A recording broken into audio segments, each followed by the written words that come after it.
కేంద్రంలో మాకేంటి? దేశ ప్రజానికం ఆసక్తిగా ఎదురుచూస్తోంది. ఢిల్లీలో ఉన్న పాలకులు తమ బతుకుల్ని బాగు చేస్తారని ఆశిస్తున్నారు. నోట్ల రద్దు, జీఎస్టీ తర్వాత ప్రజల ఆర్థిక పరిస్థితులు అస్తవ్యస్తంగా మారాయి.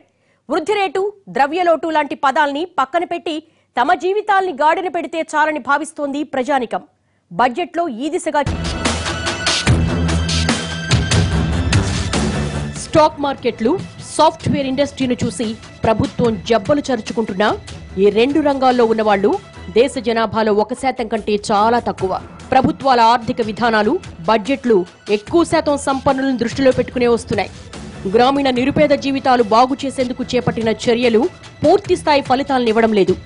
నగరాలు, పట్టణాల్లోనూ సంపన్నుల సంపద పెరుగుతున్నంత వేగంగా పేదల ఆదాయం పెరగడం లేదు అన్నది నిష్ఠుర సత్యం. సమాజ్ మే పిచ్చిడే, దళిత్, శోచిత్, వంచిత్, పీడిత్ అంటూ వరుసగా వివిధ వర్గాల పేర్లు చదివే మోడీ వారి బతుకుల్ని బాగు చేసేందుకు బడ్జెట్లో కొంతైనా చొరవ చూపడం తక్షణావసరం. కరెక్ట్. ఈ మంచి రేటింగ్స్ ఇచ్చే సంస్థలకి మన వ్యవస్థలో ఉండే లోపాలు కానివ్వండి, లేకుంటే దోషాలు కానివ్వండి ఎలా తెలుస్తుందండి? మనం ఏదైతే బడ్జెట్ ఇప్పుడు అనుకుంటున్నామో కేవలం అది ఆర్గనైజ్డ్ సెక్టర్ గురించి మాత్రమే చెప్తుంది. అంటే ఏంటి ఆర్గనైజ్డ్ సెక్టర్ అంటే అన్ఆర్గనైజ్డ్ సెక్టర్ మన దేశంలో చాలామంది ఉన్నారు.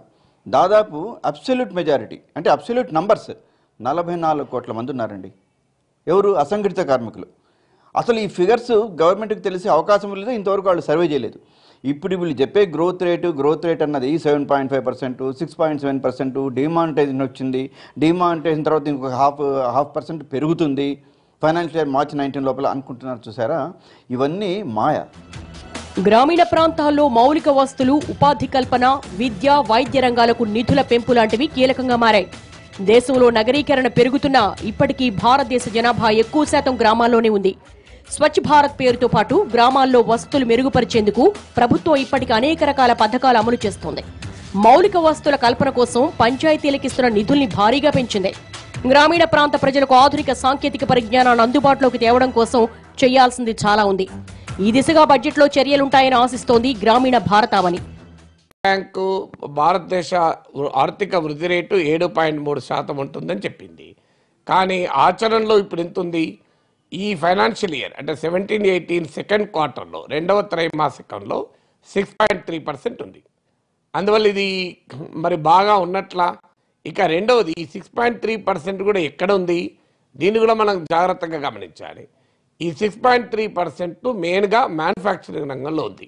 మ్యానుఫ్యాక్చరింగ్ రంగ వృద్ధి రేట్ను క్యాలిక్యులేట్ చేసేటప్పుడు 75% బిగ్ కార్పొరేట్స్ అంటే బడా కార్పొరేట్ సంస్థల లావాదేవీలను ఆధారంగా చేసుకొని క్యాలిక్యులేట్ చేస్తారు.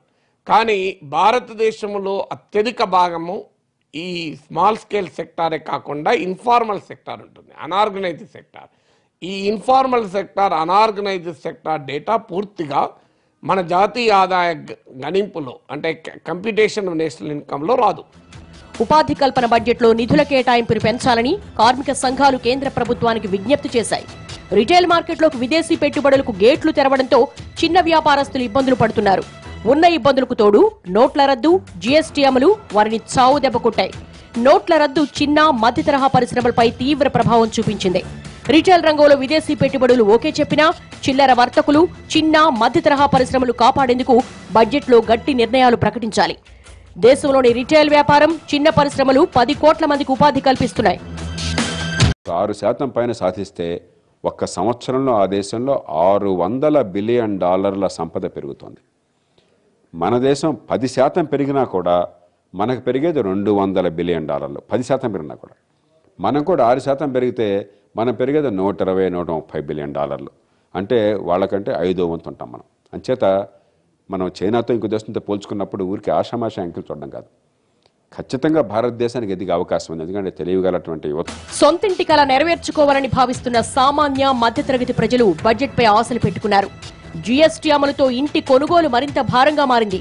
ఈ భారాన్ని దించాలని కొనుగోలుదారులు, రియల్ ఎస్టేట్ వ్యాపారులు కోరుతున్నారు.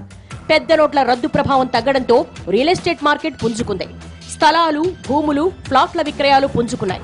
దీనికి బడ్జెట్ ప్రోత్సాహకాలు తోడైతే మార్కెట్ మరింత ఆశాజనకంగా ఉంటుంది అనేది నిర్మాణ రంగం ఆశ. ఇళ్ల కొనుగోలుపై 4-5 రకాల పన్నులు కాకుండా ఒకే పన్ను ఉండాలి అనేది సామాన్యుల ఆకాంక్ష. జన్ ధన్ యోజనతో కోట్ల సంఖ్యలో బ్యాంక్ ఖాతాలు తెరిపించింది కేంద్ర ప్రభుత్వం. నోట్ల రద్దు తర్వాత బ్యాంకింగ్ వ్యవస్థ అస్తవ్యస్తంగా మారింది. కార్పొరేట్ మొండి బకాయిలు పెరగడంతో అసలు బ్యాంకింగ్ రంగం దివాలా స్థాయికి చేరింది. ఈ పరిస్థితుల్లో కేంద్రం తీసుకొస్తున్న FDRI బిల్లు జనాన్ని భయపెడుతోంది. నోట్ల రద్దు, జీఎస్టీ అమలు, మొండి బకాయిలతో పీకల్లోతు నష్టాల్లో ఉన్న బ్యాంకులు బడ్జెట్పై భారీ ఆశలు పెట్టుకున్నాయి.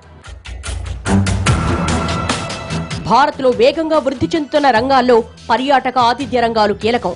వచ్చే 5 నుంచి 7 ఏళ్లలో పర్యాటకులు 100% మేర వృద్ధి చెందవచ్చని అంచనాలున్నాయి.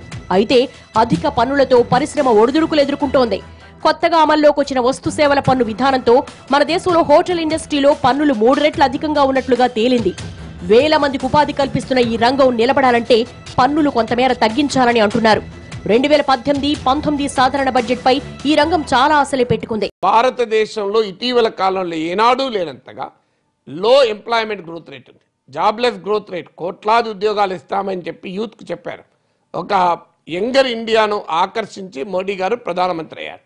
ఇవాళ యంగర్ ఇండియా కోరుకుంటున్నది ఉపాధి అవకాశాలు.